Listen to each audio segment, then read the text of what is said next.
ગુજરાતમાં પવિત્ર લગ્ન સંબંધને લૂંટનું સાધન બનાવતી વધુ એક શાતીર ગેંગનો પર્દાફાશ થયો છે. આપણે કહેવાય છે કે ગુજરાતમાં જ નહીં પરંતુ હાલ દરેક સમાજમાં અને દરેક રાજ્યમાં ઘણી એવી ગેંગો છે તે સક્રિય છે અને એમાં પણ હાલ તો એક મોટી સમસ્યા દરેક સમાજમાં ઊભી થઈ છે કે યુવાનોના લગ્ન નથી થઈ રહ્યા અને આને લઈને ઘણી વખત આપણે જોતા હોય છે કે છાપામાં જાહેરાત આપવામાં આવે છે. ઘણી બધી જગ્યાએ લગ્નના મેળાઓનું આયોજન કરવામાં આવે છે અને આ બધાની વચ્ચે ઘણી એવા લોકો પણ છે કે જે મેરેજ બ્યુરો ચલાવે છે, સામાજિક સંસ્થાઓ છે તે પણ ક્યાંક લોકોના લગ્ન કરાવવા માટે પ્રયાસ કરતી હોય છે. પરંતુ આ બધાની વચ્ચે એવી શાતીર ગેંગો પણ છે કે જે યુવાનોને લૂંટવાનો ધંધો કરે છે, લોકોને લૂંટ કરે છે, છેતરપિંડી કરે છે, તેની સાથે લગ્ન કરે છે, થોડા દિવસ રહે છે અને ફરી તે ફરાર થઈ જાય છે અને ત્યારબાદ ઘરમાંથી સોનું અને રોકડ રકમ છે તેની લૂંટ ચલાવતા હોય છે અને યુવાનો છે તેને પાયમાલ કરતા હોય છે અને આવી જ એક ગેંગનો પર્દાફાશ થયો છે.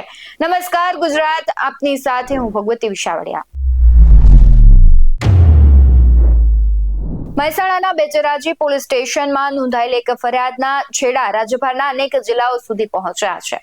એક શાતીર ટોળકી છે ભોળા યુવકોને લગ્નની જાળમાં ફસાવી લાખો રૂપિયા અને દાગીના પડાવી રફુ ચક્કર થઈ જતી હતી. એટલું જ નહીં, જો કોઈ યુવક પૈસા પાછા માંગે તો તેને બળાત્કારના કેસમાં ફિટ કરી દેવાની ધમકી પણ આપતી હતી. પોલીસે દુલ્હન અને તેની માતા અને દલાલો સહિતની આખી ગેંગને ઝડપી પાડે છે, જેમણે અત્યાર સુધીમાં 15 થી વધુ લોકોને શિકાર બનાવી 52 લાખથી વધુની છેતરપિંડી આચરી હોવાનું સામે આવ્યું છે. ગુજરાતના અલગ અલગ જિલ્લામાં યુવક સાથે લગ્ન કરી પૈસા પડાવનાર લૂંટેરી દુલ્હન ટોળકીને મહેસાણા પોલીસે ઝડપી લીધી છે. આરોપીની પૂછપરછ દરમિયાન પોલીસ પણ ચોંકી ઉઠી હતી, કારણ કે ગેંગમાં જે ચાંદની નામની યુવતી ઝડપાય છે તેને માત્ર 24 વર્ષની ઉંમરમાં 15 લગ્ન કર્યા હોવાનો ખુલાસો થયો છે. આ તમામ લોકો પાસેથી રોકડ અને દાગીના મળી કુલ 52 લાખ રૂપિયા પડાવ્યા હતા. ત્યારે મહેસાણા પોલીસે ચાંદનીની સાથે અન્ય એક યુવતીને પણ ઝડપી પાડી છે. તેને પણ 4 લગ્ન કર્યા હોવાની વિગતો મળી છે. લગ્ન માટે કન્યાની તલાશ કરતા યુવકોને આ ટોળકી શોધી કાઢતી હતી અને ત્યારબાદ ચોક્કસ રકમ લઈ યુવતીને તેની સાથે લગ્ન કરાવવામાં આવતા અને લગ્નના થોડા જ દિવસોમાં યુવતી ત્યાંથી રફુ ચક્કર થઈ જતી અને યુવક દ્વારા જ્યારે આ મામલે ફોન કરવામાં આવે અને પૈસા પરત માંગવામાં આવે તો દુષ્કર્મ જેવા કેસમાં તેને ફિટ કરવાની ધમકી આપતા. આ ગેંગનો ભોગ બનેલા યુવકોમાં બહુચરાજીના આદિવાડાનો એક યુવાન પણ સામેલ છે, જેની ફરિયાદના આધારે પોલીસે આ ગેંગનો પર્દાફાશ કર્યો છે.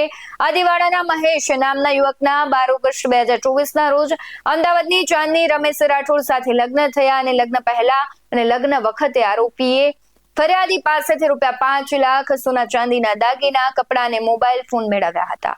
લગ્નના માત્ર 4 દિવસ બાદ જ ચાંદનીના કથિત બનેવી રાજુ ઠક્કર આદિવાડા ગામે આવ્યા. ચાંદનીના પિતા બીમાર હોવાનું કહી તેણીને પોતાની સાથે લઈ ગયા. ત્યારબાદ ચાંદની ઘરે પરત ન આવતા અને મોબાઈલ બંધ આવતા ફરિયાદીને શંકા ગઈ. તપાસ કરતા ફરિયાદીને જાણવા મળ્યું કે ચાંદની રાઠોડ રાજુ ઠક્કર જેણે બનેવી ખોટા બન્યા હતા તેણે હકીકતમાં તે દલાલ હતા અને ચાંદનીની માતા સવિતાબેન અને અન્ય એક આરોપી રશ્મિકા પણ આ કૌભાંડમાં સામેલ હતા. ચારે ભેગા મળીને ફરિયાદી સાથે ઠગાઈ કરી હતી. ત્યારે સમગ્ર મામલે જ્યારે ફરિયાદીએ છૂટાછેડા લેવા માટે દલાલ રાજુનો સંપર્ક કર્યો ત્યારે તેઓએ ફરિયાદીને અમદાવાદના નરોડામાં બોલાવ્યા. ત્યાં ઉપરોક્ત ચારે આરોપીએ ભેગા મળીને ફરિયાદીને બળાત્કારના ખોટા કેસમાં ફસાવી દેવાની ધમકી આપી અને ડરાવી તેમની પાસેથી બીજા ₹50,000 પડાવી લીધા. આમ ફરિયાદી સાથે કુલ ₹5,57,000ની ઠગાઈ કરાઈ. પોલીસને ઊંડાણપૂર્વકની તપાસમાં હવે ખુલાસો થયો છે કે આ ગુનાહિત ટોળકી માત્ર એક કેસ પૂરતી સીમિત નથી.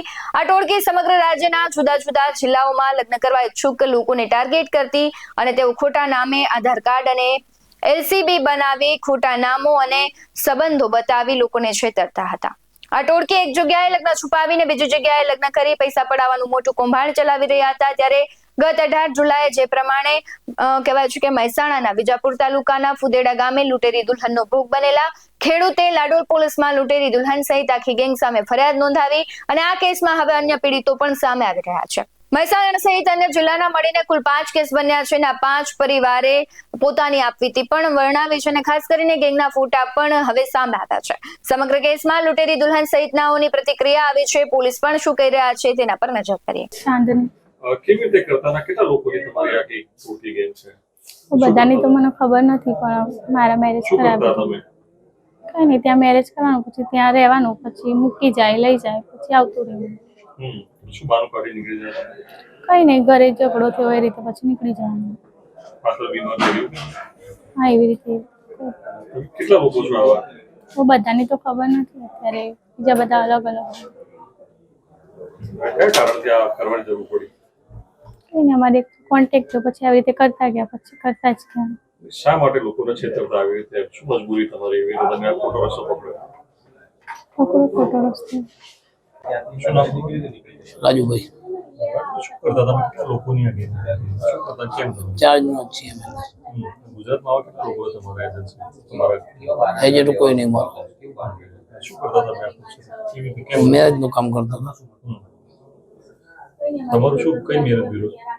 મેરેજ ખાલી એમને એમ ચલાવતો હતો, નામ નહોતું. શું કરતા? શું? બધા દલાલો કોન્ટેક્ટ કરતા, દલાલો કોન્ટેક્ટ કરીને છોકરા આવતા, છોકરી બતાવતા, લગ્ન કરાવતા. કેટલા પૈસા? 1,00,000, 1.5 લાખ, 2 લાખ જેવી પાર્ટી. અત્યાર સુધી આવા કેટલા? મુકેશભાઈ પટેલ. મુકેશભાઈ, શું ઘટના બની તમારી સાથે ને કઈ મારી સાથે જો રવિ, આવ્યો? હા રવિભાઈ દવે એમને મને દેખાડ્યું હતું. ત્યાંથી રશ્મિભાઈ પછી આ રાજુ ઠાકોર એ દેખાડીને એ મારા ઘરે જોવા આવ્યા, હું એમના ઘરે જોવા ગયો. પછી અઠવાડિયા પછી કોર્ટ મેરેજ કર્યા હતા, ઘી કાંટા બરાબર શુભમમાં કોર્ટ મેરેજ કર્યા. કોર્ટ મેરેજ કર્યા પછી મારા ઘરે 2 દિવસ રોકાણી, પછી આવીને તેડી ગયા. બરાબર તેડી ગયા પછી એમને એમ કીધું કે મારા પપ્પાની બીમાર છે, હું જવું આટો ખાવા. બરાબર આટો ખાવા જઈ પછી કે 2 દિવસ થયા તો પછી ફોન આવ્યો કે મારા પપ્પા એક્સપાયર થઈ ગયા છે. અને પછી મેં એમને એમ કીધું કે અમે અહીંયા આવી. બરાબર તો એ અમને એમ કે અત્યારે નહીં આવવાનું, નવા જમાઈ હેવા, આમ હો તેમ હો, કે 12મા દિવસે જવાનું, 13મા દિવસે જવાનું, આવી રીતના અમને લબડાય જ કર્યા છે. બરાબર અમે એમને ફોન કર્યા પણ એમને અમને કઈ જવાબ જ ના આપ્યો. લગ્ન કર્યા પછી કેટલા દિવસ થયા? લગ્ન થયા પછી 4-5 દિવસ એ ભાઈ જાય, પછી અઠવાડિયામાં એના પપ્પા એક્સપાયર થઈ ગયા.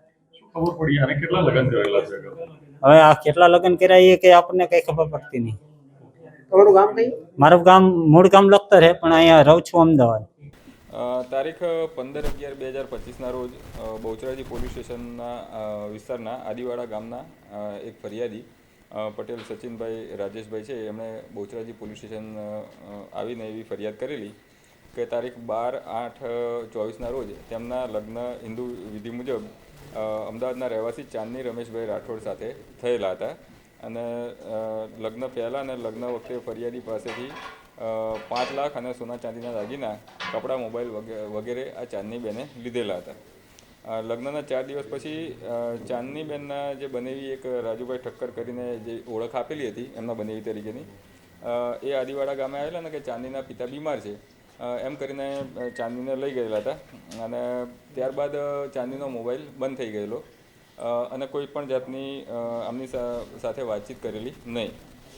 એથી ફરિયાદીને શંકા ઉપજતા એમણે રાજુભાઈ ઠક્કરનો, જેમણે એમના બનેવી તરીકેની ઓળખ આપેલી અને મેરેજ વખતે પૈસા પણ લીધેલા હતા, એટલે એમનો સંપર્ક કરતા આ જે આખું કાવતરું છે એ ખુલ્લું પડેલું. એમણે ગલ્લા તલ્લા કરતાં ખબર પડી કે ભાઈ આની અંદર કંઈ એમની સાથે છેતરપિંડી થયેલી છે. આવી ફરિયાદ એમણે આ અંગે ફરિયાદ કરવાની વાત કરતાં રાજુભાઈ તરફથી બળાત્કારના કેસમાં અથવા અન્ય કેસોમાં ફિટ કરી દેવાની પણ એમની સાથે ચર્ચા કરેલી. ટોટલ 5,57,000 જેટલી રકમ જે છે એ આમની પાસેથી લીધેલી હતી.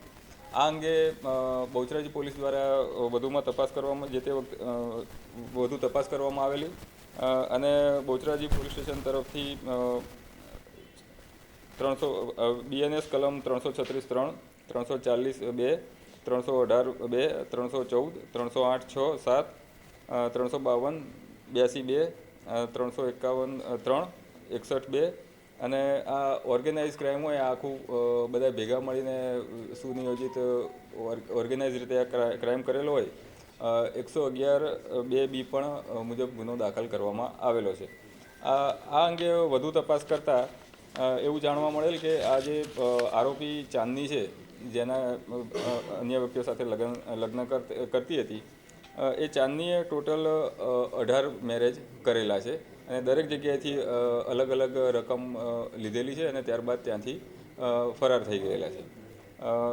આ ઉપરાંત ચાંદનીના જે મધર છે સવિતાબેન ઉર્ફે સુશીલાબેન, વાઇફ ઓફ રમેશભાઈ સોમાભાઈ ઠાકોર, તેઓ પણ આની અંદર સંડોવાયેલા હતા. અન્ય એક રાજેશકુમાર જીવણભાઈ મોહનભાઈ ઠક્કર, જે દલાલ તરીકેનું કામ કરતા હતા અને અલગ અલગ જગ્યાએ અલગ અલગ પોતાની ઓળખ આપતા હતા. એમના બનેવી તરીકેની પણ એમણે ઓળખ આપેલી છે. તે પણ આખું નેટવર્ક ચલાવતા હતા. આ ઉપરાંત એક આમની સાથે અન્ય એક રશ્મિકાબેન, વાઇફ ઓફ સચિનભાઈ પ્રદીપભાઈ પંચાલ, એ પણ આમાં સંડોવાયેલા હતા અને એમના પણ અલગ અલગ 4 મેરેજ આ રીતના કરીને પૈસા પડાવેલા હોય એવી આખી હકીકત આની અંદર જાણવા મળેલી છે. અલગ અલગ જગ્યાએ મેરેજમાં આ લોકોએ પોતાના આધાર કાર્ડ પણ ડુપ્લિકેટ અલગ અલગ જગ્યાએ આપેલા છે. આધાર કાર્ડ, LC તમામ ખોટા બનાવેલા છે. એટલે આની અંદર બનાવટી દસ્તાવેજ બનાવવા તથા એનો ખરાનો ખોટા તરીકે ઉપયોગ કરવો તે કલમોનો પણ ઉમેરો કરવામાં આવેલો છે. અંદાજિત જે રકમ છે આ તમામ મેરેજમાં એનો આંકડો આશરે 52 લાખની આસપાસ થાય છે અને સોના ચાંદીના દાગીના પણ આની અંદર સામેલ છે. જી જી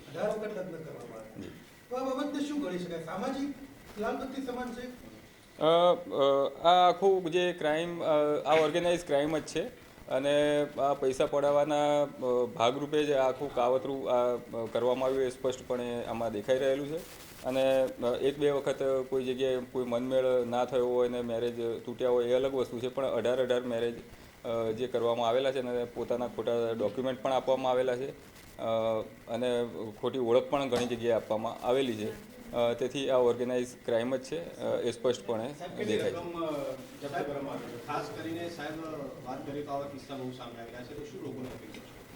ખાસ તો મેરેજ એવી વસ્તુ છે કે સામેનું પાત્ર હોય એનું થોડું ઘણું બેકગ્રાઉન્ડ છે આપણે કાં તો ઓળખતા હોઈએ અથવા તો જો સમાજની રીતના કે રીતના મેરેજ કરતા હોય તો પણ થોડું બેકગ્રાઉન્ડ ચેક કર્યા પછી જ આવા રિલેશનમાં આગળ વધવું એ વધુ હિતાવહ છે. સર 18 લગ્ન થયા છે તો કન્યાઓ કેટલી છે? 2 છે કે 1 છે? અત્યારે હાલ 2 કન્યાઓ અને એક અન્ય પણ કન્યાની વિગતો થોડી મળેલી છે, પણ એની હજી થોડી તપાસ બાકી છે એટલે હાલ હું એમનું નામ આપતો નથી. સર અને એક બધું કે જે આધાર કાર્ડ અને જે ડુપ્લિકેટ સર્ટી બનાવી ક્યાં બનાવ્યા છે અત્યાર સુધી એની કોઈ તપાસમાં સામે આવ્યું છે? આ પ્રાથમિક વિગતો છે, એ ક્યાં બન્યા છે એ હજી તપાસનો વિષય છે. પ્રાથમિક જે વિગતો મળેલી છે એ એની માહિતી હાલ આપને આપી રહ્યા છીએ. આ ગુનાહિત ટોળકી પકડાઈ ન જાય તે માટે પૂરી સાવચેતી રાખતી ચાંદની અને રશ્મિકા લગ્ન સમયે પોતાના નામ અને અટક બદલીને ખોટા આધાર કાર્ડ અને લિવિંગ સર્ટી રજૂ કરતા હતા. તપાસમાં એ પણ સામે આવ્યું છે કે આ કૌભાંડમાં અમદાવાદના શુભમ મેરેજ બ્યુરો અને જયમાળી મેરેજ બ્યુરોની પણ મહત્વપૂર્ણ ભૂમિકા હતી. હાલ પોલીસે ભારતીય ન્યાય સંહિતાની વિવિધ કલમો હેઠળ ગુનો નોંધી ચાંદની અને તેની માતા સવિતાબેન, દલાલ રાજેશ અને રશ્મિકાની ધરપકડ કરી છે. પરંતુ સવાલ એ પણ થઈ રહ્યો છે કે લોકોએ હવે સાવચેત થવાની જરૂર છે. આવા ખોટા મેરેજ બ્યુરો અને ખાસ કરીને આવા લૂંટેરા લોકોથી દૂર રહેવું જોઈએ. કોઈ પણ વ્યક્તિ છે લગ્નની લાલચ આપને લૂંટી શકે છે, એટલે કે લોક જાગૃતિ પણ ખૂબ જરૂરી છે. ખાસ કરીને દરેક સમાજમાં આ એક કહેવાય છે કે દૂષણ છે કે અત્યારે લોકોની કહેવાય છે કે સમસ્યા બની ગઈ છે કે યુવાનોના લગ્ન નથી થતા, પરંતુ લોકોએ સાવચેત રહેવું જોઈએ અને આવા લોકોથી દૂર રહેવું જોઈએ. ખાસ જાગૃતિની જરૂર છે અને કોઈ પણ સાથે આવી ઘટના બની છે તો એકબીજાને તરત કહેવું જોઈએ કે જો તમારા સંપર્કમાં આ લોકો આવે છે અથવા આવી કોઈ ગેંગ આવે છે તો તેનાથી સાવચેત રહેવું, કારણ કે અત્યારે જે લાલચ છે માણસને મોંઘી પડી શકે છે. આ ઘટનાને લઈને તમારું શું કહેવું છે? તમારી આજુબાજુમાં જો આવી ઘટના થઈ છે તો તમે નજીકના પોલીસ સ્ટેશનનો સંપર્ક કરી શકો છો અને જો આવા લોકો છે તમને ખબર છે તો અન્ય લોકો ભોગ ન બને તેના માટે તમે જે તે વિભાગને જાણ કરો, જેથી કરીને પોલીસ પણ આના ઉપર સખત કાર્યવાહી કરી શકે. બાકી તમારી આ ઘટનાને લઈને શું પ્રતિક્રિયા છે કમેન્ટ બોક્સમાં જરૂરથી જણાવજો. આવા જ વધુ અહેવાલો સાથે ફરી મળતા રહીશું. તમે અમારી YouTube ચેનલને સબસ્ક્રાઇબ કરવાનું, અમને ફેસબુક અને ઇન્સ્ટાગ્રામ પર ફોલો કરવાનું ભૂલશો નહીં. બાકી અમને અપડેટ્સ મેળવવા માટે આપ જોતા રહો BS19 ન્યૂઝ. નમસ્કાર.